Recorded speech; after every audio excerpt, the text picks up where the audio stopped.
Latter-day Peace Studies is produced by peace-loving members of the Church of Jesus Christ of Latter-day Saints. Any views expressed herein are not to be taken as official positions of the Church or its authorities.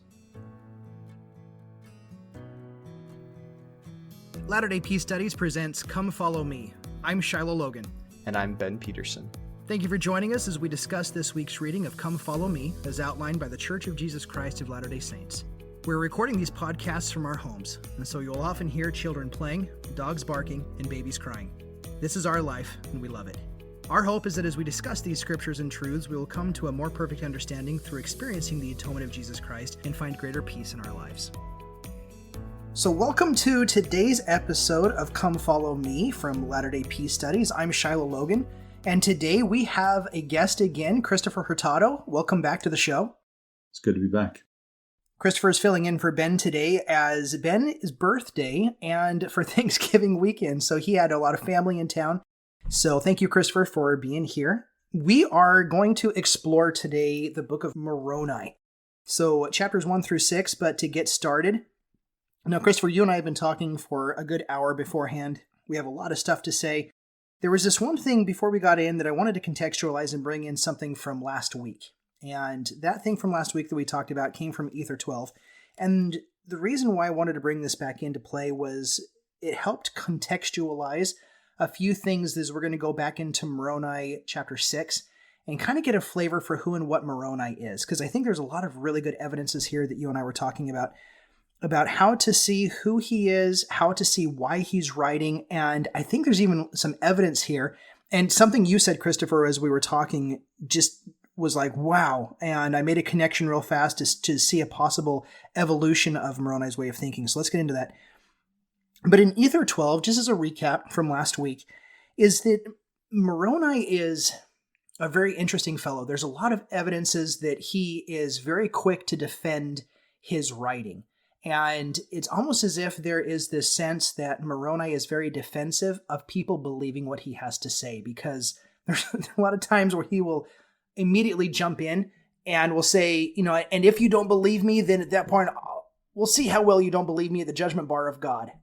and I'm like, well, there was a lot of middle ground there, but I guess we can jump right into the judgment bar of God. But he is very quick to really defend himself that way. And I think it has to do with a little bit of insecurity. And I think there's some insecurity there, and I think there's some evidence for it. And the evidence that we have, there's at least two things that I found in chapter 12 of Ether. And the first thing is that Moroni is worried about his ability to write. He says, Lord, you've given the brother of Jared the ability of writing powerfully, but yet it's awkward for me. And he talks about this awkwardness of hand that he has, that it's awkward for him to write, and he doesn't have the ability to write, and that he's afraid that the Gentiles in the future day are going to mock at him and to make fun of him, and they won't believe what he's writing. And you can see how there's this sense of importance he feels in what he's doing, and that the people that he's writing it for aren't going to believe him. So in a sense, you're like, if you're Moroni, it's almost like, what's the point? Why am I even doing this? Am I the vessel that's supposed to do this? And you can see how there's this insecurity that's turning around maybe this conversation of who and what Moroni is. And then the Lord comes out in verse 26 of Ether 12, and he says, fools mock, but they shall mourn. And my grace is sufficient for the meek, that they shall take no advantage of your weaknesses. Now, last week we talked about how this verse, but Ben and I had thought about this in a particular way our whole lives, and it just came to us in a different way. Really because of the Beatitudes. As if the Lord is saying, listen, Moroni, you've got to stop worrying about what's going to happen whenever this record comes to fruition, because it has nothing to do with you. You do what you need to do. You let Moroni be Moroni, and you let God be God. Okay? And so in this way, it's almost like he says, listen, fools are going to mock, but they shall mourn. Now, the way I've read that before is to say, well, if the Gentiles are going to mock at this, then they're going to get theirs in one day, right? Because they're mocking it, but one day they'll get punished, and then they're going to be crying, and they're going to mourn because they would have wished they would have listened to it, and in that way they're going to be able to be punished, and you know what? Don't even worry about the people who are pointing fingers because they'll get theirs. But then I started reading this in a completely different way because there's a lot of evidence here that this is Beatitude speak. Because we know that the second Beatitude is to be mournful, to mourn, and that blessed are those who mourn, for they shall be comforted. And the third beatitude is blessed are the meek. And so here in the verse 26, we see fools mock, but they shall mourn, and my grace is sufficient for the meek. And so, in other words, this is a lot of the way that the Lord's telling Moroni, listen, stop worrying about those people. That's not your concern. That's not why you're writing. You're writing for your own particular purpose that I have for you to write it, and I'm going to deal with them. And there's going to come a time where, yeah, in their ego, in their pride, in their natural man, they are going to mock. But there's going to come a time when they are poor in spirit, and they release that, and they empty that. And then they're going to mourn. Yes, fools mock, but they're also going to mourn. And for them to mourn, that means they've had to let go. And in that state, they will be meek. And once they're in the state of meekness, then they will believe in your words. For me, this is a very reassuring cause for the Lord to tell Moroni, no, these people are going to eventually listen to what you have to say. Stop worrying about it so much. But the fact is that Moroni doesn't stop worrying. In fact, he continues on through the next several verses, and finally he comes into like this concept of charity. And he says, Lord, that I know everything that you've talked about charity before, and the Gentiles aren't going to have charity. And if they don't have charity, how are they going to receive the words? And he gets worried about the Gentiles and their lack of charity. So finally, the Lord has to reassure Moroni yet again, and a little bit of almost maybe of a chastisement, because in verse 37 of chapter 12, it says, if they have not charity, Moroni, it mattereth not unto thee. Thou hast been faithful. Well, for thy garments shall be made clean. Almost as if, again, Moroni, you're too concerned about Moroni. If they don't have charity, that doesn't mean anything to you. You got to deal with what you've got to deal with. Now, this chastisement for me is an amazing thing of seeing the Lord in a different way, because when the Lord chastises, it's a liberation. Because if the Lord did that to me, if I was in the same shoes as Moroni and the Lord did that to me, and then I recognize that I don't have to worry about that, and the Lord's like, Shiloh, you're being too much God here. It's not about you. Shiloh, you just be Shiloh. You do Shiloh. I'm going to take care of you as you being Shiloh. And you let me be God. And all of a sudden, I don't have to worry about that. It's a chastisement that's also a liberation. And so I love this pattern of how God chastises to liberate, to uplift, to allow Moroni to just be Moroni. So finally, when we come in here into chapter 1, Christopher, you brought in this really great point here, and I want you to expound upon it. But it seems to be that Moroni may have taken what the Lord had said to heart. He's not worried about the future anymore. And in fact, when it starts to be that he comes around and he opens up chapter 1, now I, Moroni, after having made an end of abridging the account of the people of Jared, I had supposed not to have written more, but I have not as yet perished. Well, that's good. But I have not yet as yet perished, and I make not myself known to the Lamanites, lest they should destroy me. For behold, their wars are exceedingly fierce among themselves. Because of their hatred, they put to death every Nephite that will not deny the Christ, and I, Moroni, will not deny the Christ. So, Christopher, what was the thing that you had talked to me about here in verse 4? Expand upon that, would you? Yeah, so it's interesting to note in verse 4 that after he's just told us that he's avoiding the Lamanites, because if he would come into contact with them, they would kill him. They're killing Nephites who will not deny Christ. And then he tells us he's going to write for them, for the Lamanites, and he calls them his brethren. So they are, he feels hunted, he's hiding, he's worried that they'll kill him, the Lamanites will kill him, but he's not saying they're his enemies, he's saying they're his brethren. He's just stating the facts. They're killing Nephites who don't deny Christ. I have to hide. But he's not saying they're his enemies. He's just saying they're my brethren. And so they're not listening right now, but I'd like to leave this record for them so that perhaps it may be of worth to them. And you said something about the doctrine of perhaps. I know you and Ben have been talking about that too. Yeah, the doctrine of perhaps is one of my favorite doctrinal principles. It's really this idea that when Christ calls us to suffer and sacrifice for each other, we often want to have it like a quid pro quo. We want to make sure that our suffering, our sacrifice means something, right? And so when we read stories like the anti-Nephite Lehi's, though, they go out and they prostrate themselves in front of their enemies. They're not doing it for any reason, outcome-based reason that they think that something is going to happen. All they're doing is they're witnessing and testifying of their own covenants, and they're going out to meet their enemies. Whenever Ammon, and he concludes in Alma 26, and he says that we went out just to go save a few of their souls, that perhaps we might. And again, it's that word perhaps again in Alma 26. It's not that we already knew this in advance, and so therefore we just need to put in the time and the means and the effort and the labor to go do it. What it means is that they did it without any thought that they would even get a reward from it. Because a lot of the ways that we interact as human beings is we have this suffering, sacrifice, meaning narrative, where we only want to suffer and sacrifice if there's a meaning at the end of it for us, or if there's something we get greater than it. Psychologically, this is the way we do things. Religious is the way we do things. Socially, this is the way that we do things. And yet, in these moments, you see them doing it not because they have this absolute answer or they know what the end's going to look like, but just perhaps.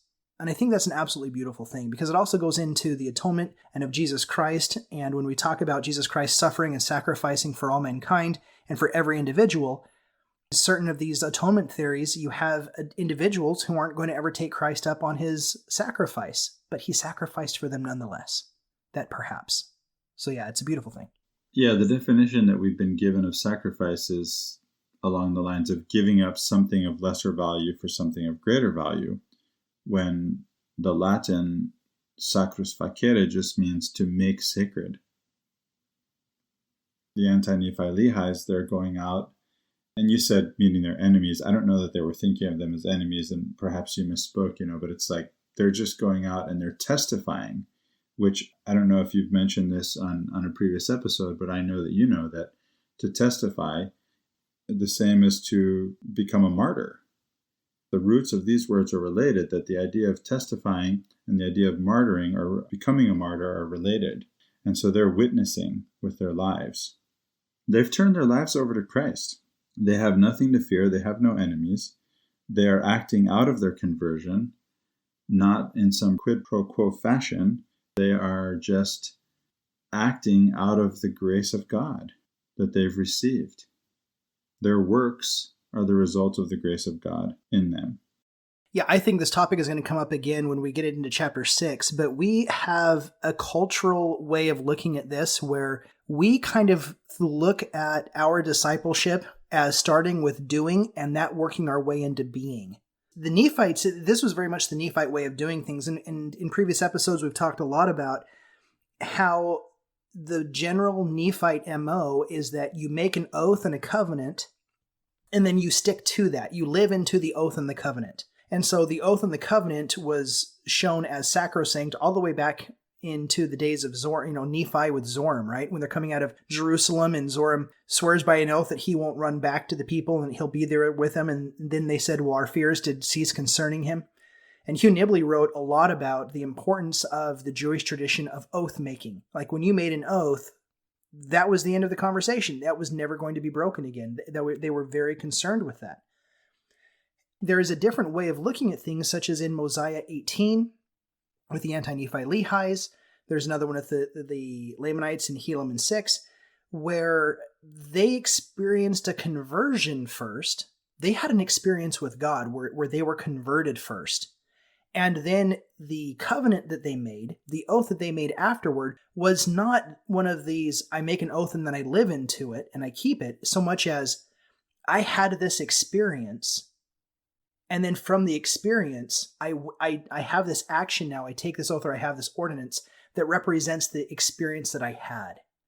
And now I just live into this experience every day because I come back to my experience. Yeah, the childlike way, and Jesus says we have to become like little children. The childlike way is to be, do, have. our way, somehow we got that trained out of us, and our way becomes have, do, be. So if a child wants to be a veterinarian, a child just going to be a veterinarian. And because he's being a veterinarian or she's being a veterinarian, she's going to pick up now the stethoscope. And if you're the family cat, you better run because that child's going to do what veterinarians do. And then they have the whatever it is you get out of being a veterinarian, right? Whereas we think I have to have a degree in veterinary medicine so that then I can do the things that veterinarians do, and then I be a veterinarian in the end. Yeah, it's interesting the way that we turn that back around, and a lot of it with our discipleship is putting the cart before the horse. And I don't think there's anything inherently wrong. There's nothing inherently wrong with making the oath and the covenant and then living into it, like the Nephites did. But one of the things that we do learn from the Nephite way of doing it that way is that their conversion was never as deep or as long-lasting or as strong as it was when you had the experience first, and then you lived into the experience, and then the experience just was something that you referenced back to because it had become something you already were. In a lot of ways, with the way that we do things now, we come in and we're baptized, we make these covenants, and then we have this concept of walking the covenant path. We continually reference back to the oath, the covenants that we make, as that we reference back to the oath itself, as opposed to referencing back to the experience and the conversion that then the oath and the symbol represented. Now, again, there's nothing wrong with that inherently. I think so long as we recognize what's going on, and so long as we recognize what's going on, then that gives us the ability of then focusing on actually having the experiences of conversion as opposed to just experiencing the ordinances as though that were the thing in and of itself. So for instance, when we're baptized, baptism is symbolic. It's symbolic of the body being buried down into chaos and oblivion and it coming up as a brand new thing. And so in our lives, what are the actual experiences of our lives that baptism symbolizes? With the sacrament, partaking of the sacrament is a beautiful experience. And we're going to talk about that some more here in chapters 4 and 5. But with the sacrament, that's a beautiful experience to partake of that symbol. But what is the experience in our lives that we are supposed to have that symbolizes? And maybe we can talk about that a little bit more too. So yeah, it's a really fascinating thing. Yeah, there's nothing wrong with walking the covenant path. Of course, you walk the covenant path. The question is, can you walk the covenant path and it be just going through the motions to some degree? In all the religious traditions, I think there's this idea of the inner and the outer, the esoteric and the exoteric. You have the law, you have the canonical prayers or whatever rites and performances you're supposed to do, and then there's the more mystical side of the religion. There's the inner aspect of it. You can perform all the rituals and not have your heart in it, not be present to what you're doing to the degree that would have you be present to God, to have you be present to that God is present to you. You can see where you really need both the esoteric and the exoteric. You need the inner and the outer experience, both together. Yeah, so long as there's that marrying and there's that relationship between the two. In the Beatitudes speak, it's Christ coming out and saying, hey, you're the salt of the earth. It's this, are we actually experiencing the gospel? Or are we just checking boxes? Is going to church and partaking of the sacrament there, that's a beautiful thing. And there's nothing wrong with it. In fact, Christ institutes the sacrament, and Christ, he's the one who actually brings this about, right? This is the last thing he does with his disciples, is he institutes and he talks about the sacrament. Yeah, not only is there nothing wrong with it, it's required, right? He institutes it and he requires it of us. It's we're commanded. I think it says that in this week's reading we're discussing, we're commanded to do these things. But how do we do them? How much of it is checking off a box, or how much are we invested in it at the level of not just renewing our covenants? I was going to say renewing our covenants, right? Because again, that can go back to checking off boxes, right? But to actually be converted, right? To be converted, to be repentant, to see God for who and what he is, to seek him in that moment, to find him, and to become one with him in our repentance and in keeping our covenant and renewing our covenants and actually in keeping with his commandment to partake of the sacrament. All of it together. Yeah, because in that way, when I talk about renewing my covenants, for me, it's no longer, because what it has been for me most of my life in renewing my covenants is going back to mentally going through the list of the things I'm supposed to do. That's what it means for me to renew my covenants. It's like, okay, I messed up this week on these things these rules that I broke, these things that I messed up in. I sinned. Like there's a standard. I didn't live the standard. I broke the standard. I bent it maybe a little bit. Maybe sometimes I just darn near broke the whole thing off. And so in that way, I come back, I reapproach, and I recommit to living the standard. The way that I look at it now in coming back and reaffirming those covenants is that the sacrament now is an experience that I'm now brought into a moment of unity with God, that in those few seconds, through that action of partaking of the bread and the water, that I'm actually brought into this relationship and into this sacred moment where I'm asking and petitioning God to be involved in who and what he is. That as I remember him, that I'm brought into that relationship. And that then spills over into the rest of my week. And when I've made that switch, that mental switch to where I look at the sacrament as an experience as opposed to like an intellectual endeavor, that I look at it as an experience that pours over into my week, it's really radically changed that moment for me. Then making sure that I'm living that sacrament every single week. In chapter 1, the one thing that I wanted to bring up before we moved on to chapter 2. Actually, can I say something? Yeah, go for it. It's an opportunity to taste God. And when I say that, it's not a pun on partaking of the flesh of God as a symbol, right? I mean, in the sense that the Islamic mystics, the Muslim mystics, the Sufis speak of the experience of God as tasting God. We take it as a remembrance, right? And in that tradition, remembrance is called dhikr, which is this idea of this constant prayer of the heart of remembering God. And in that moment that we partake of the sacrament, we are remembering God. And we are therefore having an experience or a taste of God. Yeah, especially when we get to chapter 4. I know you and I had talked about before when I had said, hey, let's talk about cannibalizing God. And you're like, all right, maybe you're just saying that to be edgy. And I'm like, no, literally, let's talk about cannibalizing God and what that means. So I think getting into that again in chapter 4. You really had to say cannibalizing. I really couldn't be a little less controversial. Okay. I really did. I had to say it. So now that I've said it, maybe I'll just say it one or two more times, just for dramatic emphasis. Yeah, this is something that is present in I think in our religious traditions too. This goes back before the time of Christ, and it's something that's brought in here. And I know you're going to go into John. Yeah, because the early Christians thought that this whole thing was really weird. So the disciples, and we'll get into John 6 and about how that was administered, and some talk about the cross. That'll be really great. In chapter 1 here, the one thing that I just wanted to bring out was that in verse 2, when he says that because of the Lamanites' hatred, they put to death every Nephite that will not deny the Christ, and I, Moroni, will not deny the Christ. I had never really thought about it before, but who's he talking about? Who are these other people that are not denying the Christ? Because it kind of sounds like with the destruction that we get back in Mormon, was that there were only like 20 people that were left, 24 people that were left. Are those the 24 that they're talking about? But it seems to be that there were some people that Moroni was aware of, some people who had lived the gospel, who believed in Christ, who were running away. So that they actively were hunting down people. And who were these people that the Lamanites were hunting down? How do you see someone just walking down the street and do you interrogate them? And do you interrogate everybody that you're running into and having them specifically deny Christ?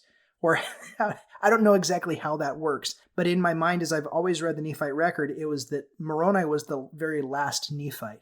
He was the one wandering and the only one around. That may be the case. He is saying this in the past tense, right?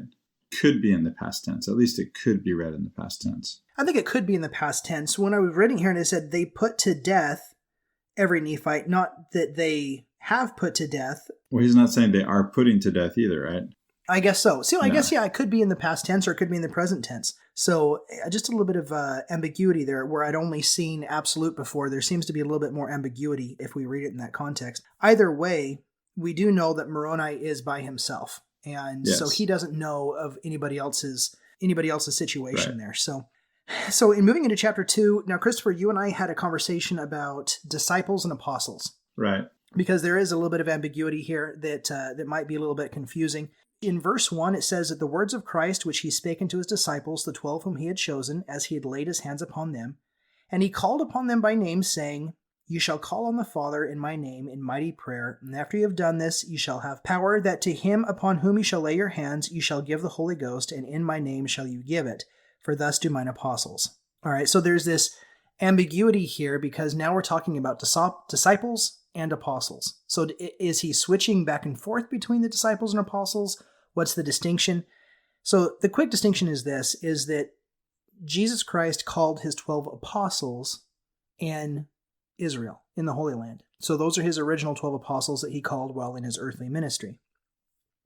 When he came in his earthly ministry to the people in the Americas, he did not call an additional 12 apostles. Instead, he called 12 disciples. They were specifically called. Now, for me, maybe I've got to learn a lot more here, but I've always thought that disciples here should have been capitalized as a distinction of those 12 specific people, because disciple is also a term that's used for simply a person who follows after a particular thing. It's like the root of discipline. Now, Christopher, you're going to get into the etymology here, and you're going to tell us a lot more about the etymology here. But at least for apostles and disciples, I've always thought that maybe those should be capitalized because they're talking about those specific people. But you went back to your facsimile of the original Book of Mormon, and it's not capitalized there either. So I don't know what's going on there. Well, I looked at the 1828 edition and facsimile, and then the earliest text that Yale published that Royal Skousen came up with.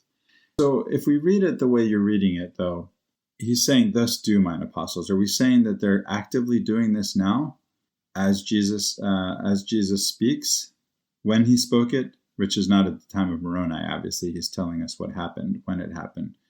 But are we saying that after Jesus has died and has been resurrected and is appearing to the Nephites, that at that time his apostles are doing these things?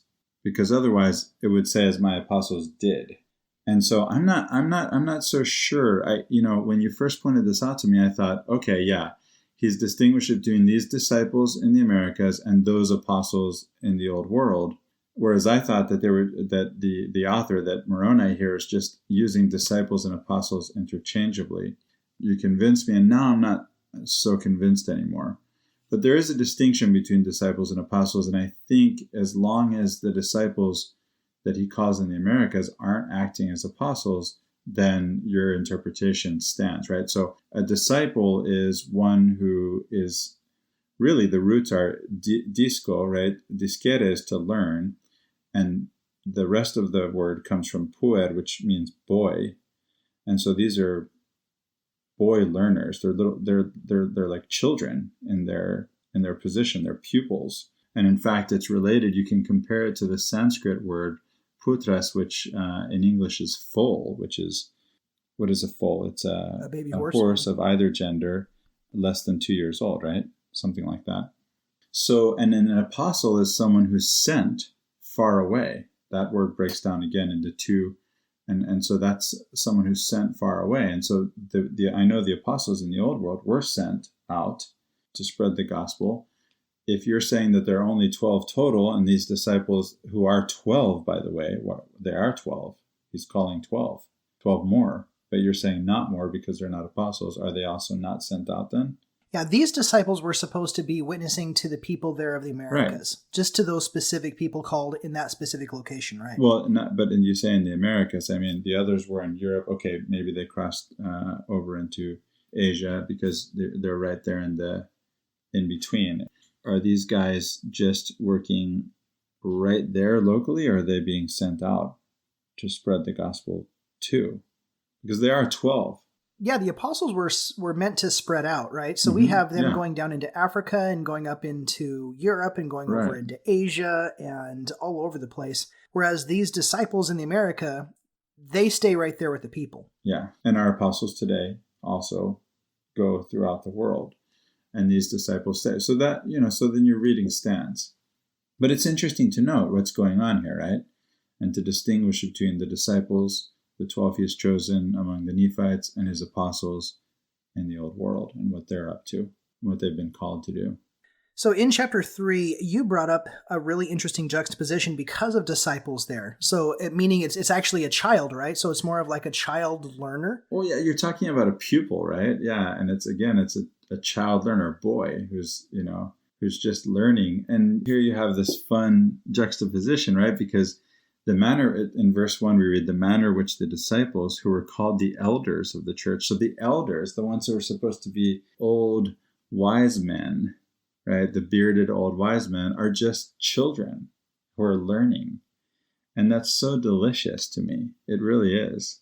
Isn't that a great juxtaposition? I love that disciples with the elder. It always talks about, I was in this group. I attended a weekly conference once where they had mentioned a group of Buddhist monks that had come in.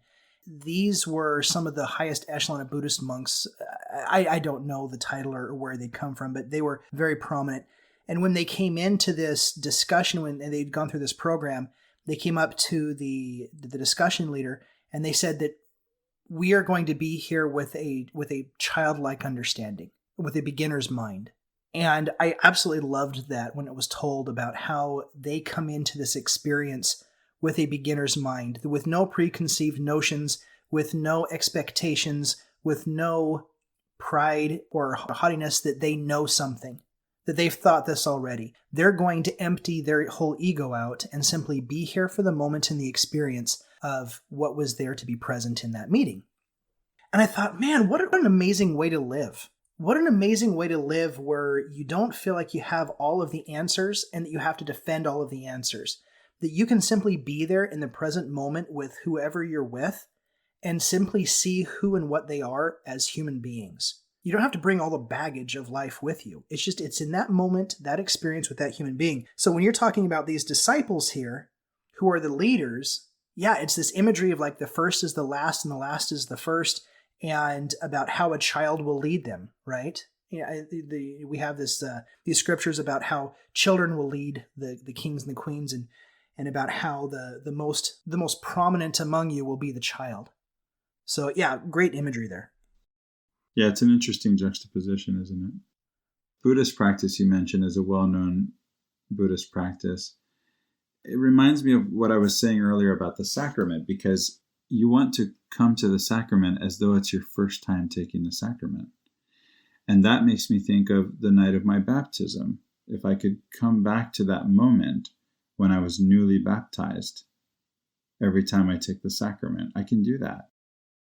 Yeah, it's an amazing thing, especially with baptism and focusing in my life on the experiencing my baptism has been a revolutionary thing for me, because then I actually go out to look for moments in my life where I will never be the same person again. Once I recognized that the actual experience in life that my baptism symbolized was to actually go out there and to experience my baptism and to go out there and to have those experiences where you will never be the same person again, and that the new you is completely open to life and sees God in a new way. Yeah, those are the experiences I crave now. So, I mean, that's a great segue here into verse 3 as well, because it says that after they had prayed unto the Father in the name of Christ, they laid their hands upon them and said, in the name of Jesus Christ, I ordain you to be a priest, or if you be a teacher, I ordain you to be a teacher, to teach repentance and remission of sins through Jesus Christ by the endurance of faith in his name to the end. It was after that manner that they did call and ordain priests and teachers according to the gifts and callings of God. And then then we'll get into the sacrament from there. But this repentance we've talked a lot about as the process of seeing God in a new way. You know, the LDS Bible Dictionary talks about repentance in that radical new way. It's not just that, hey, you done screwed up, and so now you need to get forgiveness for it, which, Sure, it's that's a piece of the pie. But we talk about that piece of the pie as if that's the whole pie. And it's just not.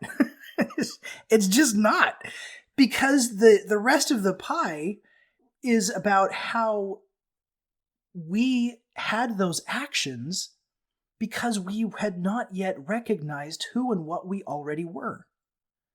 We didn't recognize that we are already children of deity. As Christ said, ye are gods. Not ye shall be, not that anything, not in the future tense, it's ye are gods. It is a present reality for us. We have just not woken up to that fact. And because we haven't woken up to that fact, we act counter what we really are. And that's sin.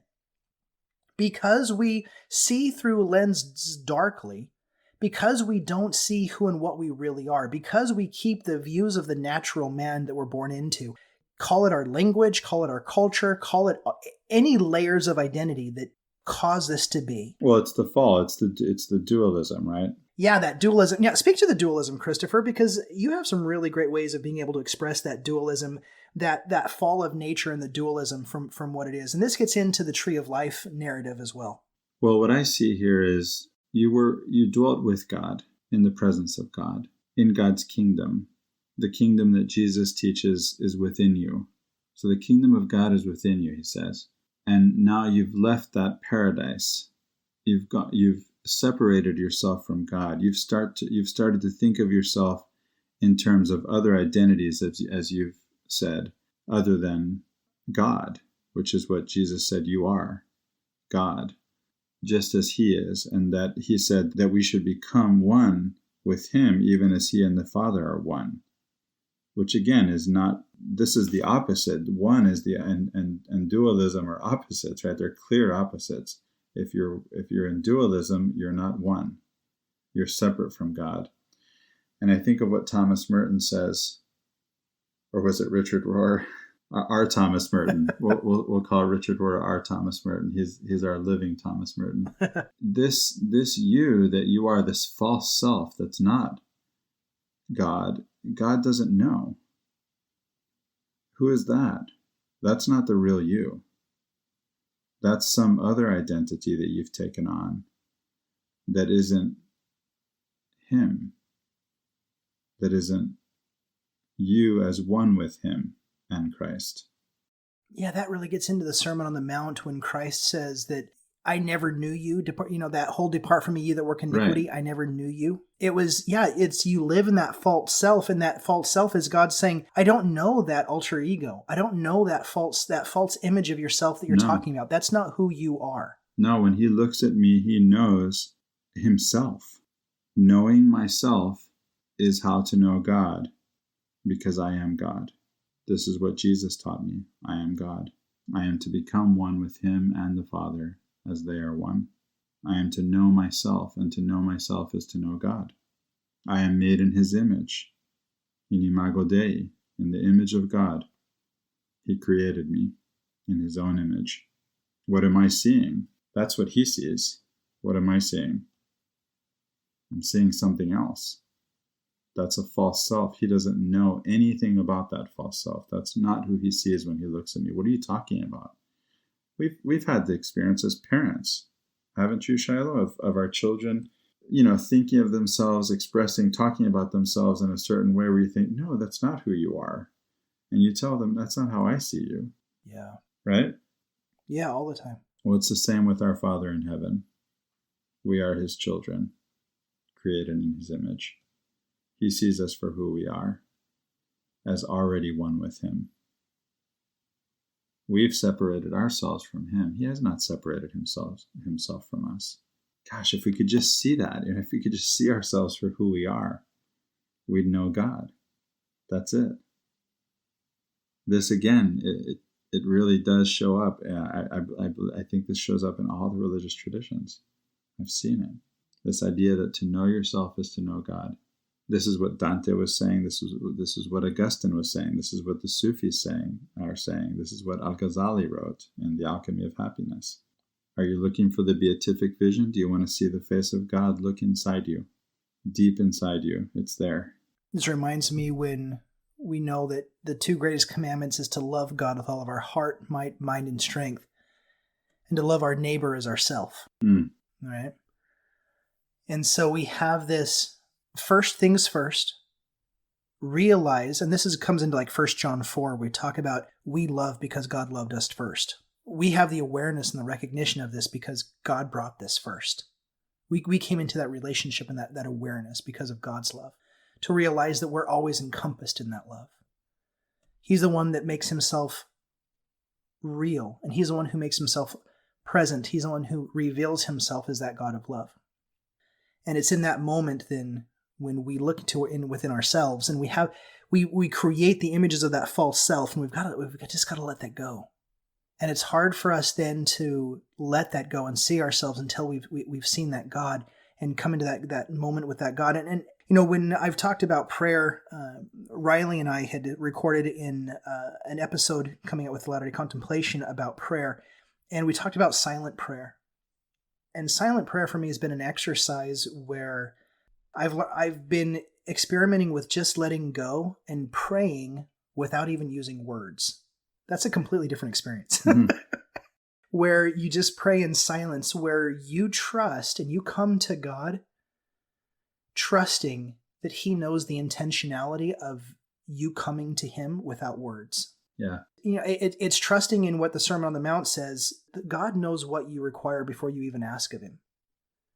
And so the experiment of praying without words is the trust in that and the intentionality of trusting God. I'm coming to you without words, trusting that you know this about me. And I'm just going to sit here in silence and hope that my intentionality of being here with you is sufficient for you to be able to witness and to pour into me what I need to know and what I need to be right now. Oh, man. I feel it. And so in that moment, to trust that there is a kind, loving, proactive God on the other side of that conversation. Yeah. And as I've practiced that, sometimes there's nothing. And sometimes there comes something. And as I've spoken about it before, I've come to learn to love the nothing. That when I'm sitting there and I'm just in that moment, that even though I don't consciously pick up on something, that I'm like, oh, there's God. When I get up and I then go on to the next part of my day and I begin to move, it's like that moment comes with me. And I'm now in this relationship with God where he continually fills me, and it's so subtle. It is so subtle. And if I'm not conscious of it, if I don't keep on coming back into remembrance of it, I'll forget that it's even there. But I start to, the D&C 121, it talks about, let virtue garnish thy thoughts unceasingly, and the doctrines of the kingdom will dispel upon thy soul as the dews from heaven. It doesn't come in a deluge. It comes so subtly as just dew on a blade of grass, where you weren't really expecting it. You can't really time the point when it happened, but you see the results of it nonetheless.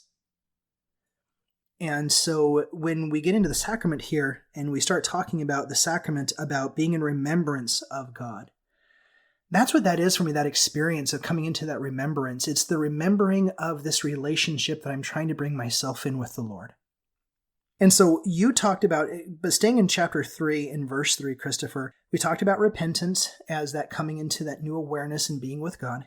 But the remission of sins, this is a really interesting word combination, the remission of sins, especially when we look at it more from a contemplative, transformative way as opposed to the transactional way that we're used to talking about it.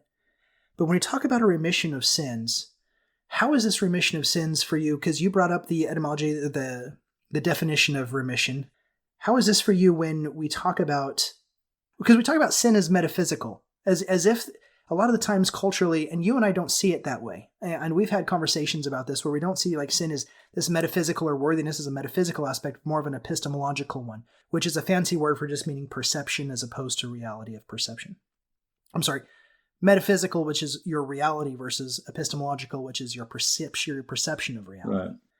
So how do you see remission of sins here? Well, first, since we're talking about the remission of sins, well, okay, you asked me about the remission of sins in general just now, but first you had said remission. I think first we go to sins, right? What does sin mean to you? Let me put the ball back in your court. Let's say what sin is first, and then we can talk about what a remission of sins is.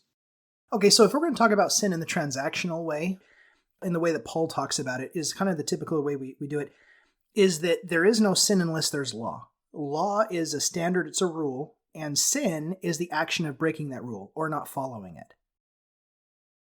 For me, in a more of a transformational way, that the way that more of the contemplatives or mystics might talk about it, is that sin is an action that derives from the false self.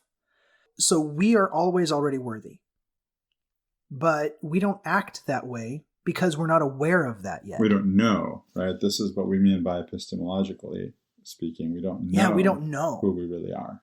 Right. And the knowing for me is not a mental exercise. It's become more of an experiential one, where truth is not necessarily so much a propositional statement that is correct as it is, there is this experience that I've been brought into, an experience of God, and so now let me teach you, and now let me express the experience that has been had. You can be brought into this as well. Yeah. And so I look at sin now. There was someone who, on social media, where I had posted something about always already being worthy, like I have on the podcast, and they said, and they were being antagonistic, and they said, okay, so if I go out and I sexually abuse somebody, I'm always already worthy? Yes. And the answer is yes, you are. You obviously don't know you are at that point. That's exactly right. You don't know that you are. Or you wouldn't have done it. You don't know that you are, or you wouldn't have done it. That's exactly right. Right. You're not acting this in a way that shows that you know who you are. You don't know who you are. You've really missed the mark when it comes to, treating other people as do unto others as you would have done unto them, as Jesus and Muhammad and the Buddha taught, right? You've really missed the mark. And that's what the Greek word that we translate sin means. Hamartia. It means missing the mark. There's sort of this, I don't know, sin just carries so much. What is it, Shiloh? There's a lot that it carries. What Yeah, right. So I'd like to sort of back away from that a minute and just say, what does this word mean? Hamartia. It's missing the mark. You've missed the mark. You were told to treat people, do unto others as you would do unto them, and now you've gone and raped someone. You really missed the mark by a wide margin, by the way. And you can miss the mark by a narrow margin too, but you've missed the mark. And so you want to bring your actions back into alignment with who you are, who you really are. This is the idea. And so that's what we mean by remission, right? It's a restoration. It's to restore you back to a knowledge of yourself, this knowledge of the self that we've been talking about, that gives you access to God, the God that you are, that he said that you are, that he is. I am that I am, he says. We're talking about restoring you to yourself, to your true self. That's what we mean by a remission of your sins. This for me is really the good news of Jesus Christ. Once I started to recognize how God is more perfectly in this love, and how God calls us to be in this moment of love with him, as if God is in love with me and I am in love with God. I've told the story 1,000 times about being on my mission and about acting because we loved President. We were obedient, not because we were keeping the rules, and there were rules, and we wanted to double down on the rules because if we obeyed the rules, then God was going to bless us. This transactional, I do this, God's going to do this. But we entered into a way of being as missionaries because of the mission president loved us so much, that we loved him so much, we just were. And I think this is where Christians actually get grace probably better than we do culturally. Now, we are Christians, Shiloh. Mainstream Christians. Mainstream Christianity, okay.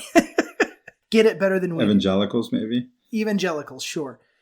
Where they're talking about works as, in a lot of ways, after the grace. It's that which comes after conversion.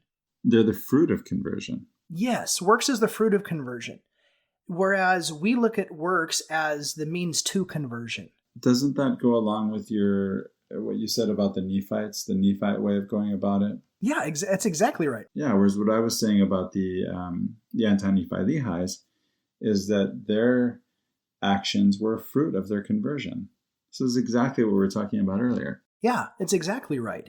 Now, there are some ways that evangelicals, and they will take grace and they will take that discussion that I won't take that. I don't take that discussion that way because I take it a different way.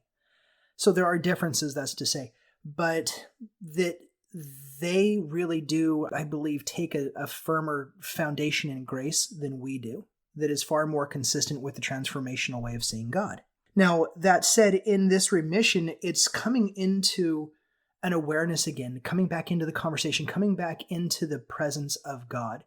Not because we ever left God.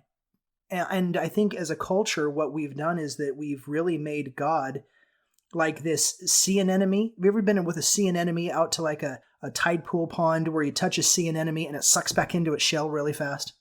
I've done this 100 times. So you go out there. Haven't you done this? Okay. This is an interesting analogy. This is good.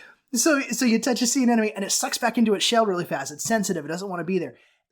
We talk about God this way around sin. Like God can't look upon sin with the least degree of allowance. And we drive the spirit away whenever we listen to bad music or we swear or we sin or we do something else. We drive God away. And at some point, I started to recognize and think, what a pathetic God. What a pathetic weakling God who is so sensitive to this stuff that it drives him away. And I'm like, no, if anything what's happening is I'm simply tuning myself off to the magnificence and the love of God that already always surrounds me. You're the one who's driving away. He's never moving away from you. Yeah, it's the whole concept of the light shineth in the darkness and the darkness comprehendeth it not. The light is everywhere. And I'm simply staring up at the sun at noonday saying it doesn't exist. That doesn't change the fact that God's there. He's the presence, the light of Christ. All of that is around me, that God is in this. Yeah, you just got to take off your headphones and hear him. That's right. Instead of what the music to which you referred. Right. And I know you like that music, Shiloh. Oh, you know what? There's a lot of rock and roll that I probably need to repent for. And so do I. Of course. But no, the question is, can we hear him, right? I mean, okay, so there comes a time to turn for that silent contemplative prayer, right? For the opportunity to hear him. And I'm sure, you and I are not, we're not ascetic mystics. Well, because we are listening to the music, we are not always in remembrance of God. And that's a worthy goal, but we're not there yet. Yeah, definitely not there yet. And we know, and I think, I don't want to go away from your point. I think your point is that whenever we choose to listen for God, he'll be there. He's waiting for us to listen to him. He hasn't gone anywhere. Yeah. I mean, how can the kingdom of God that is within you go anywhere? You may not be aware of it, right? But it's there. Right where Jesus said it would be, or right where Jesus said it is. I think that's my favorite part of Alma's conversion story. When he's talking in Alma 36 in verse 18, well, it really starts in 19. It says, "And when it came to pass that when I had thus was racked with torment, while I was harrowed up in the memory of my many sins, behold, I remembered to have heard my father prophesy concerning this one Jesus Christ, a Son of God, to atone for the sins of the world." Beautiful, isn't it? Right? And then in 18 it says, "And now as my mind caught a hold upon this thought." It was I just had this thought. As opposed to the other thoughts he was having, the racked with torment thoughts. That's right. Yeah, the ones that he was tormenting himself That's with. All he had to do. That's all he had to do was tune in. That's it. Yeah. All he had to do was stop listening to the accuser, right? Hasatan. That's all it was. What we call Satan, the accuser. Yeah. Turn the accuser off. "O Jesus, thou Son of God, have mercy on me, who am in the gall of bitterness, and am encircled about by the everlasting chains of death. And now behold, when I thought this, That's it. I could remember my pains no more. Amen. I was harrowed up by the memory of my sins no more. And oh, what joy and what marvelous light did I behold, for my soul was filled with joy as exceeding as was my pain." I can feel it, Shiloh. It's right there. Yeah. It's that moment. It's the awakening. It's the realization that once you just come into that immediate presence of God, You come into just the recognition of calling into it. You tune right into the channel, that thing that is always already right there. Beautiful. See, that for me, when it says to preach repentance, a remission of sin through Jesus Christ by the endurance of faith on his name to the end, that's what that experience is. I think the audience really should, at this point, they should just tune us out and go listen to God. Maybe come back later. I don't know. Just come back later. Put it on pause, walk away. Just sit with it for a while. Yeah. I think this is a beautiful segue, too, into the sacrament. Because it's taking this whole discussion of what they're doing into the sacrament. Because once we sit down here with the sacrament and we just hear the prayer, the spoken prayer, O God, the eternal Father, we ask thee, in the name of thy Son, Jesus Christ, to bless and to sanctify this bread to the souls of all those who partake of it, they may eat in remembrance of the body of thy Son, and witness unto thee, O God, the eternal Father, that they're willing to take upon them the name of thy Son, and always remember him, and keep his commandments which he has given them, that they may always have his Spirit to be with them. Amen. Amen. You know, what a beautiful prayer. What a beautiful way to be able to supplicate to God this, coming into this relationship. Once we realize that we've tapped into this, like Almid, we've tapped into this knowledge that God is always there present in loving us and being there with us. We simply ask him and petition him and say, Lord, can we please come into this relationship that we remember this? That we remember the body of thy Son and that we witness. Now, witness, this is a fascinating word here, to be witnessing. Witnessing of what? Why is this word witness here? That we're going to witness of this? Unto God. We're going to bear testimony to God. Right, when he already knows us? Yeah, this is an interesting placement of the word witness. What are we witnessing? And to who are we witnessing? Is it witnessing? ourselves we're witnessing and therefore God? I think this is a self-declaration. This is our coming into an awareness of who and what God is. This is my I am that I am moment. Yeah. The recognition of who and what we already are. That taking upon ourselves the name of thy Son, which is Jesus Christ. We learn in Mosiah 5, there is no other name other than Christ. And that anointed one, to be anointed and to set apart as a king and queen. The self-sacrificial God. God did not come to kill, he came to be killed. He came to show us through his self-sacrifice what it means to be God. For God so loved the world that he came to destroy the world? No. God so loved the world that he sent his only begotten Son. That God became flesh. That he came to this life to demonstrate and to show us what it was to be human. To what it was to live this life. In our LDS theology, we have a very specific view that we are the offspring of God. In Orthodox Christianity, it's that God is this kind of undefined entity without body parts or passion, but he made himself incarnate in the image of us human beings, to show us human beings. He could have been a burning bush at one point, he could have been a cloud, he could have been anything, maybe he could have been a fish, but he made himself flesh to show us what it was to be human beings. Now, as Latter-day Saints, we believe that we are now in the literal family of God. And that really should drive home a much deeper point of who and what God is and what it means for Jesus Christ to take upon himself the mortal tabernacle and for us to be able to follow him and to realize that he is the archetype of our humanity. So that by taking upon ourselves his name, we covenant that we are entering into the conversation and the conversion of who and what Christ is. The name Christ. You can't see it, but I'm putting Christ in air quotes. Yeah, no, and what does that look like to be a Christian, right? Well, that's why we have the Sermon on the Mount, right? That's why we have the Beatitudes. That's the central teachings of Jesus Christ. This reminds me too, because we have a commandment, thou shalt not take the name of the Lord thy God in vain. Looking more closely at that, looking into it, into the Hebrew, what you're really dealing with here is thou shalt not take upon thyself the name of the Lord in vain. That's what it's really saying. So when we say we're going to take upon ourselves the name of Christ, if we are not to do it in vain, if we're to keep that commandment, not to take the name of the Lord thy God upon yourself in vain, which, by the way, doesn't mean that the understanding that listeners have had all along, that you shouldn't profane the name of God, isn't valid. That is valid too, of course, because if you're taking upon yourself the name of Christ, you're not going to profane the name of God. But what we're really dealing with here in this commandment is not taking upon yourself the name of God in vain. And so if you're taking upon yourself the name of Christ, then you're a Christian. And what does that, what now is the fruit of that? Are you converted to Christ? Or are we converted to Christ, or are we taking upon ourselves his name in vain? Because if we're converted to Christ, then we live as Christians.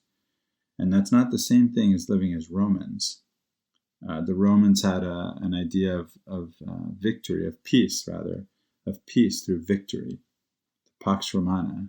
We're going to conquer and, kill those who oppose us until we've conquered all, and then we'll have peace.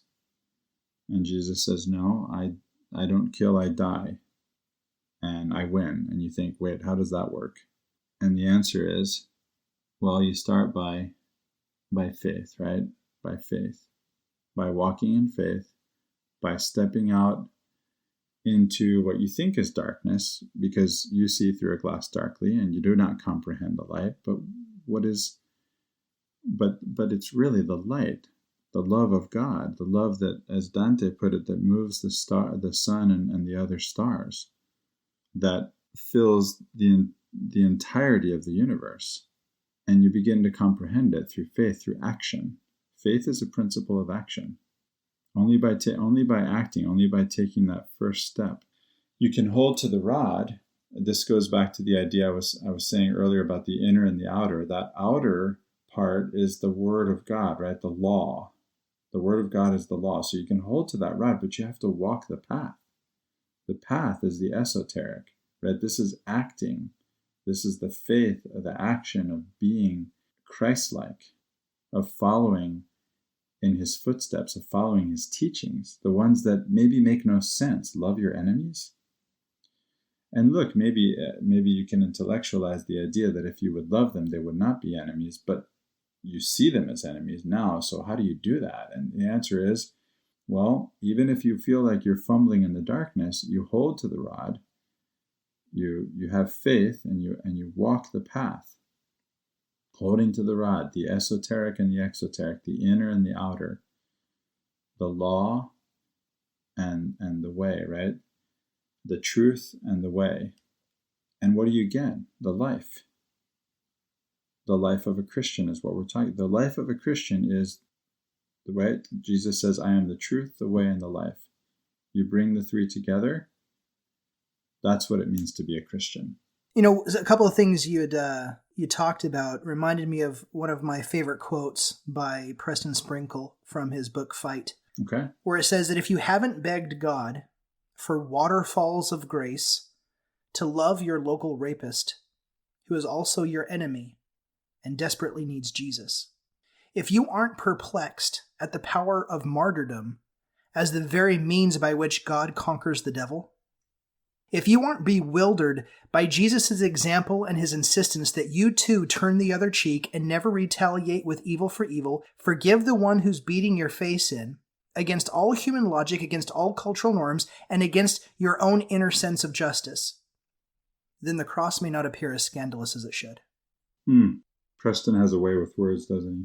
He really does. His book is full of such quotes. It's a great book. I love this as a segue into what we're talking about here because, I did talk about the cannibalism of God, and it's a very sensational way of putting that. But when Jesus introduces this in John 6, and he introduces this whole eating my flesh and drinking my blood, he's not mincing words. In fact, unless there's any ambiguity, he repeats himself in 5 different ways just so that he drives home the point that you're literally drinking my blood and you're literally eating my flesh.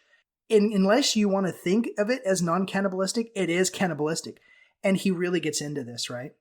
And so abrupt was this conversation in John 6 that in verse 66 it says, "From that time, many of his disciples went back and walked no more with him." They're like, wait. You know what? I can follow you with bread and fishes and the whole sermon thing, and but hey, you lost me with this one. And I love that Jesus looks at this point and he looks at his apostles and he says, "Will you also go away?" Simon Peter's answer to this has really become one of my own mantras through my life. Whenever I've come across a moment that I'm just like, God, I'm at the end of my tether here and I don't know what more to do. When he says, "Lord, to whom shall we go? Thou hast the words of eternal life." I love what Peter's saying here is like, Lord, I have no idea what you're talking about. And this is crazy. I have no idea where you're going with this. And yeah, I get why they're leaving. John leaves out the gulp, It was probably gulp, Lord. Right? In his verse 69, "And Lord, we believe and are sure that thou art the Christ, the Son of the living God." So here we have Peter in John, who is coming to this realization of saying, you know what? I don't know what this thing is you're talking about. But here in verse 4, and this is one of the things that I'm so sad that in Latter-day Saint culture that we have really gone away from the concept and the symbolism of the cross. And I know all of the arguments for it about, if Jesus, if your brother was killed by a gun, would you wear a gun around your neck? I'm like, well, if it meant the same thing as what the cross meant to the early Christians, then yeah, absolutely I would. Well, Shiloh, these are popular arguments, right? I know that you've read a book on the subject. Oh, of course. I know that you know a little bit more about the history of this. Are you going to go into that? Well, yes, of course, because, we address the kind of the pop answers to this because One of the things is that, we don't want to fixate on his death. We want to fixate on his life, and that the cross is a symbol of his death. And I get those arguments. And I get the famous quote, the retort by President Hinckley, or Elder Hinckley at the time. And I get the popular, often quoted quote from President Hinckley, who's trying to get us to recognize that we're not focusing on his death and we're trying to focus on his life, and that as Christians, we're living the expression of Christ-like living. I get it. But at the same time, if we can make a moment beautiful with the sacrament when we walk in every Sunday, and we literally have a dead body under a shroud that we ritualistically eat its flesh and drink its blood and cannibalize our deity, if we can make that experience beautiful as it is, we certainly can make something beautiful out of the cross. That's why you're saying it this way. He's like, why are you saying it this way? So in that way, when we look here and we read about witness and martyrdom, the cross is literally the tree of martyrdom. It's the witness. That's the parallel, is if we are so willing to take upon ourselves the name of Christ and to follow Christ until we see where he's walking towards. And then when we recognize that we're being willing, that we are being called to sacrifice for each other in temporal and finite things, what Christ has suffered in infinite and eternal things, suddenly walking to the cross doesn't seem quite so pleasurable as it may have before. Yeah, I got to go at this point. Sorry. Just kidding. That's right. It's like, I was with you right up to this point, but that's why I bring in Peter. That's why Peter is so important here, because at this, we're like, all right, Jesus, you are leading us to this point where else are we going to go? To this point where we're supposed to kneel down before our enemies and die? As the early Christians did, correct. As the anti-Nephi-Lehi's did, right. Right. We're supposed to hide out, like cowards, like Moroni, like the early Christians in the catacombs, instead of enlisting in I guess Moroni actually ended up without the army that he was a part of, didn't he? Right. At any rate, you see my point. I do. And we covered it a lot in the war chapters for anybody to Sure. go back to it. In Jacob 1:8, we only have 2 references of the cross where in the Book of Mormon of the cross being used in a symbolic way. And in fact, the symbolism of the cross as it was originally used by the Christians is actually invoked here in Jacob 1:8, where he says, "Wherefore I would to God that you would to persuade all men not to rebel against God, to provoke him to anger, but that all men would believe in Christ view his death and suffer his cross and bear the shame of the world. We're called to bear the cross. And we do that, and the Sermon on the Mount teaches us a lot of ways how to do that. But as we come here into this relationship here with the sacrament, we've talked about how, Christopher, before we recorded, I said, there's 3 trees. There's the tree of the knowledge of good and evil, there's the tree of life, and then there's the tree of Calvary. Yes. And then you said, yeah, well, the tree of Calvary and the tree of life are really the same tree. They are, yeah. Yeah, the Eastern Orthodox Christians, I mentioned this in the last podcast we recorded together, they viewed the cross, the tree of life as a prefiguration of the cross. And they knew that they believed that they could not eat from the tree until after Jesus was crucified, and he is the fruit. And so now we're back to cannibalism. I'm trying not to be controversial. I'm really trying. But this is our religion. Right. But this is why I really liked what you said before about remembering things through taste. Right. That way of expressing things and experiencing things was a very popular way of understanding it at the time. We experienced this through tasting, through the feasting. We've really lost the symbolism of what it meant to feast and to dine and what that really meant in Jesus's day. To sit down there with the apostles and to have this supper with them and to actually feast and a type of mass, we've really lost the symbolism of that. And so we've lost a lot of what is going on here.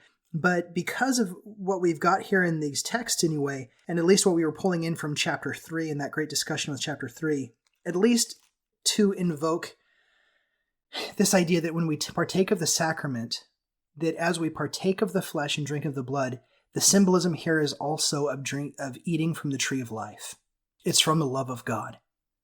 So as we've talked over and over again for the last hour and a half here, it's that when we come into those moments where we are truly experiencing the love of God, where we are really brought into that presence and that moment, when we allow ourselves to let go, to release the cares of the world, to release the pulls of the world, to release of those things that bring us anxiety, and we're allowed to simply be there through an emptying process to experience the love of God.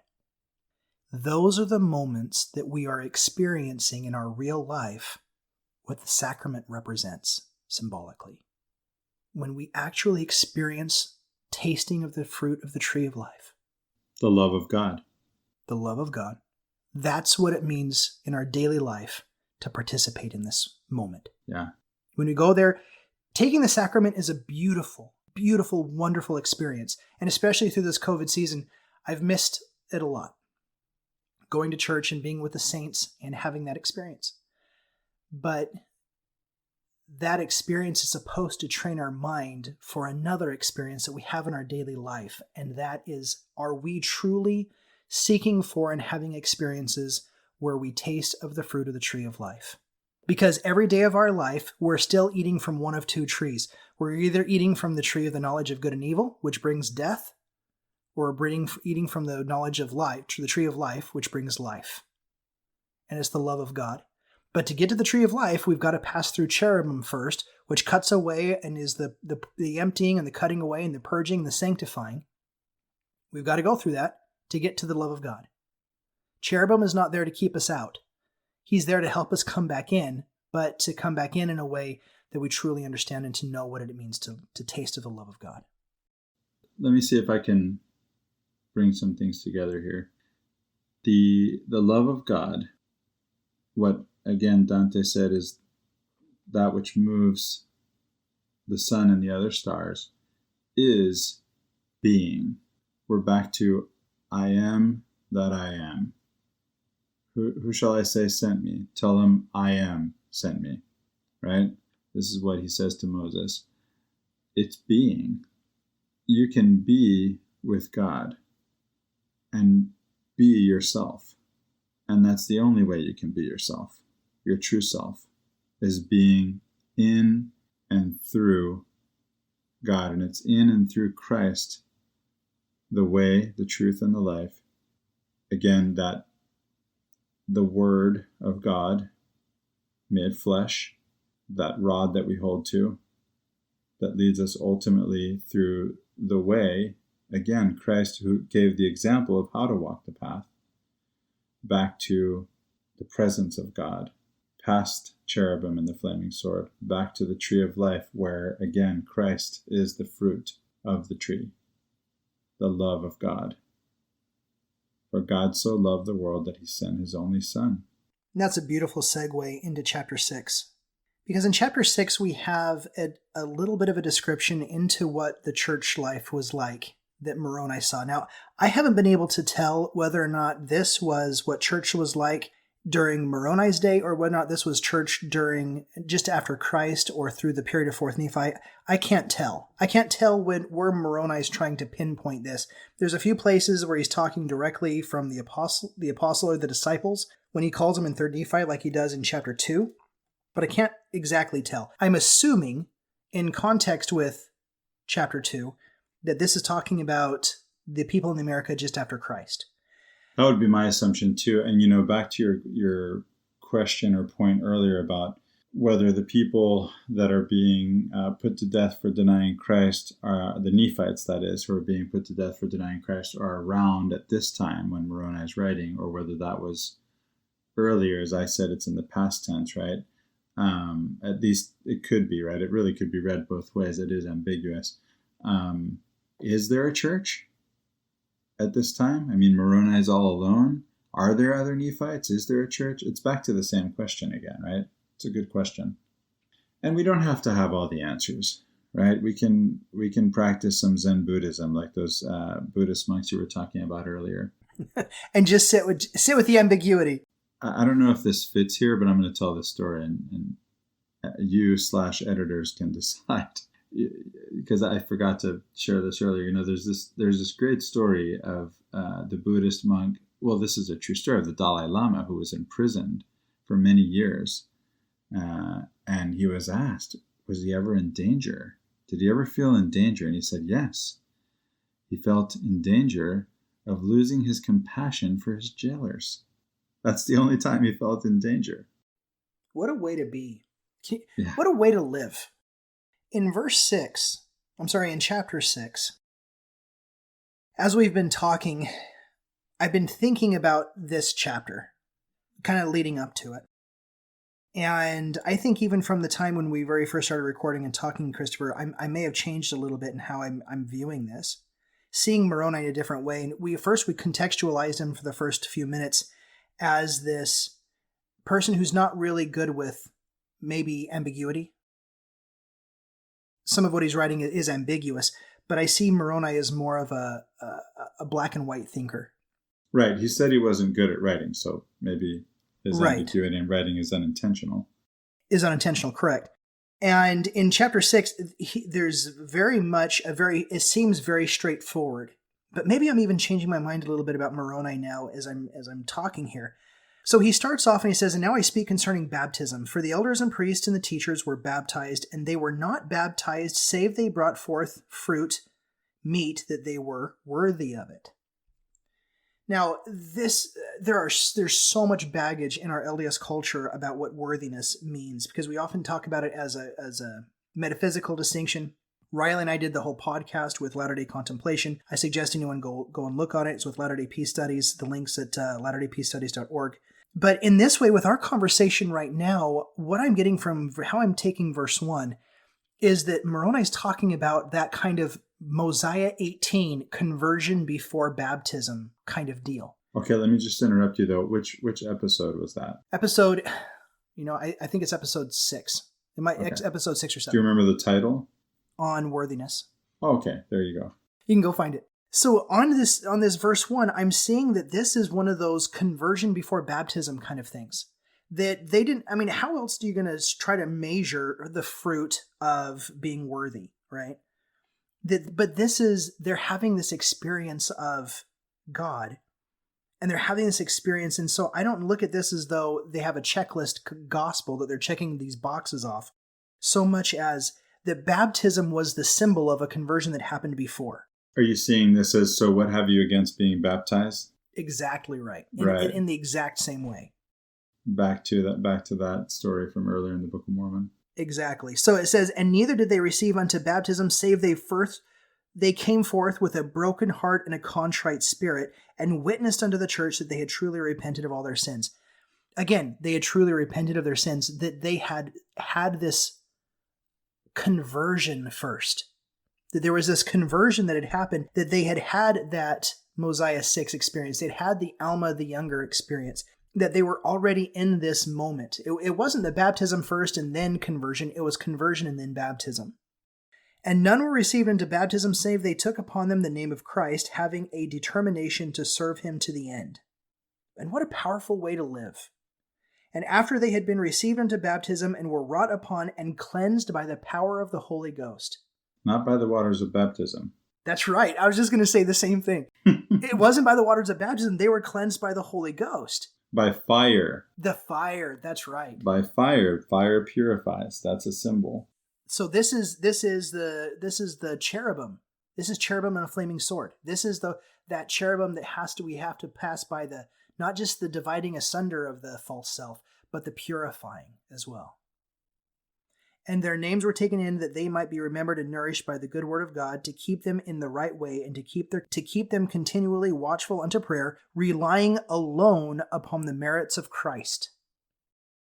Now, I think in a lot of ways in our culture, we look at verse 1 as though they had to rely on their own merits, that this whole worthy thing was merit-based worthiness. Yeah. And if they're relying alone upon the merits of Christ, then we have to reinterpret verse 1 that this whole fruit meat, that they were worthy of it, was not merit-based. It was an experiential based. It was, we are simply being brought into the conversation with God, and they choose as a symbolic representation of their conversion to be baptized. They're not out there looking for converts. It doesn't sound like. They're not looking for people just to baptize. What they're doing is that there's simply just a way of being, that if you have a choice to being, what have you against being baptized and being brought into this conversation? What's the reference on that again, Shiloh? On what? What have you against being baptized? This Mosiah 18. Mosiah 18, yeah. You know, going back to what you said about cherubim and the flaming sword being divided asunder, you know, the sword distinguishes, right, between what makes any kind of distinction, right? So what I'm going to suggest here is that what we mean by this being divided asunder is to divide the true from the false self, to distinguish between the true and the false self. And in that way, maybe seemingly paradoxically, what's happening is not a division but a unification, right? You're already divided, right? You're divided between the true and the false self. But with that sword distinguishing, the archetypal king judges, meaning he's going to judge between what is the true self and what is the false self. And with that false self being distinguished from the true self, you enter again into unity with Christ and with the Father. And that's the symbolism of going back past those threshold guardians, the cherubim. Cherubim is plural, right? Past those threshold guardians that you usually see, I mentioned in the last podcast we recorded together, even in Japanese temples, for example, one with the mouth open, one with the mouth closed, one symbolizing the other and we get this aum, this idea of the beginning and the end, the alpha and the omega, everything. We're going back from a division into a multiplicity, into a duality at least, between the true self and the false self, back into unity of all things comprehended in one, all truth, all things in one. Yeah. Back into the garden, back into paradise, back into the presence of God. Yeah. Wow, what a powerful thing. What a powerful message. Jesus has shown us the way, and he is the way and the truth and the life. He is the fruit of the tree. He hangs on the tree. That's the tree of life. That's the love of God. For God so loved the world that he sent his only begotten Son. And he hung on the cross, on the tree. And he shows us the way. And he is the way and the truth and the life. And it's through him, through eating his flesh, through cannibalizing our God. I get it now, Shiloh. I understand why you're saying this. We want to get your attention. right? The point here is to see God for who and what he is. I am. And what is he? He is love. He loves us in a way we cannot possibly comprehend. And that's because we don't see ourselves for who we are. He sees us for who we are. And so he loves us as he loves himself. Isn't that what he's telling us to do? Love your neighbor as yourself? Because your neighbor is yourself. You are your neighbor. Your neighbor is you. He knows that. He wants to bring us back into unity with himself, with our neighbor, and with himself. I love in verse 5 where it says, the church did meet together oft, to fast and to pray, and to speak one with another concerning the welfare of their souls. And they did meet together oft to partake of the bread and the wine in the remembrance of the Lord Jesus Christ. Now, these conversations like we're having, Christopher, these are the best conversations I ever have. The moments when I get to talk with friends about the gospel of Christ, and there's those moments where we're like, yeah, that's it. Let's just sit with that for a minute. You know, there was a missionary, it was a temple prep class that I went to maybe a year and a half ago. And I'm sitting there in the temple prep class, and I don't even remember what was being talked about. I don't remember what we were saying. There was only about 5 or 6, I think there were 6 of us in the room. We were over at a member of the bishoprics house, and there were just 2 or 3 things that were said, and all of a sudden everyone was silent for about 3 minutes, and everyone just had their eyes down, and there wasn't a dry eye in the room, and everyone knew. We just sat there in this. We just sat there in the spirit of the room, and we let that love of God pour over us, and nobody wanted to talk. Nobody wanted to interrupt it. Yeah, why ruin the moment? Yeah, right. It was one of those moments, though, and finally there was this, everybody had it at the same time. It was just, the moment was there, and now we get to talk again. Guys, this is your chance to turn off the podcast. The second chance. Don't listen to us. Listen to God. Listen to God. Be present to his presence within you. You know, I don't know how much of a silence, how long of a silence you can leave in the podcast that you can not edit out, but this podcast may call for a couple. And here finally with chapter 6, it concludes, and their meetings were conducted by the church after the manner of the workings of the Spirit, and by the power of the Holy Ghost. For as the power of the Holy Ghost led them whether to preach, or to exhort, or to pray, or to supplicate, or to sing, even so it was done. Amen. It's a powerful way to be. Now, Christopher, you had brought on at the beginning when we started talking about this, that this isn't really necessarily the way that we seem to conduct a lot of our church meetings, which seem a lot more regulated. You know, as we've talked about, we've also seen how there is this transition between making an oath first, making a covenant first, and then living into it, versus having a conversion and then making covenants that reflect the prior conversion. I feel to keep reiterating the fact that neither is right or wrong. Right. I think the key here to understand is, can we keep in remembrance that the ultimate point in either case is the conversion?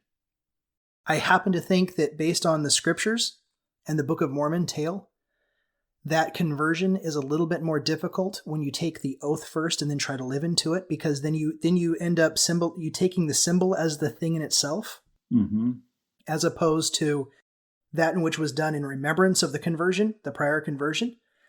But if we can take those moments of going to and participating in the ordinances, and then go out into our real lives and start to experience what those things symbolize, it doesn't matter what happens first. Right. I mean, you can taste God, as I was saying, or you can enter into the covenant and then you get to taste God. Yeah, exactly right. That back to cannibalizing our God. That's right. Well, Christopher, do you have any final thoughts before we're done this time?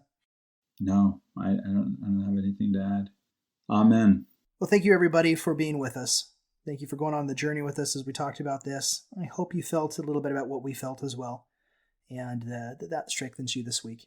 If you have any thoughts or comments, we always look for great feedback on what landed for you, on what has transpired with you, on maybe what was present for you in listening, and that really helps us out to know what is landing for everyone.